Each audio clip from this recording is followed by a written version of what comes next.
Welcome to solverfy. Alright, so here I'm going to let x1, x2, x3, x4, and x5 represent the amount in kilograms of my alloy 1, 2, 3, 4, and 5. Then for our objective function, we want to minimize our cost.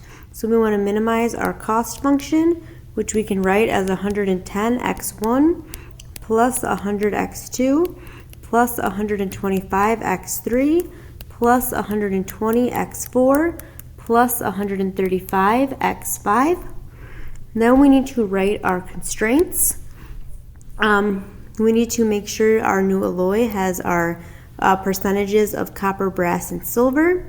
So first for our copper, 0.6x1 plus 0.25x2 plus 0.45x3 plus 0.2x4 plus 0.5x5 has to equal 0.4x1 plus x2 all the way up to x5.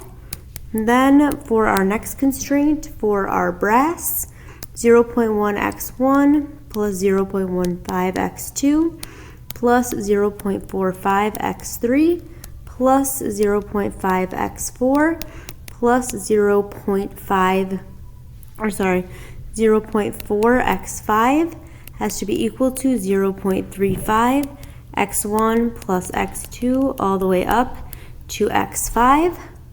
Then for our constraint for silver, we have 0.3x1 plus 0.6x2 plus 0.1x3 plus 0.3x4 plus 0.1x5 has to equal our 0.25 times x1 all the way up to x5.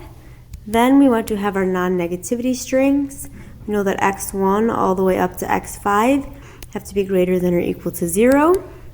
Then we can solve this. We're going to get that x1 is equal to 0, x2 is equal to 0, x3 is equal to 0, x4 is equal to 0.5, and x5 is equal to 0.5.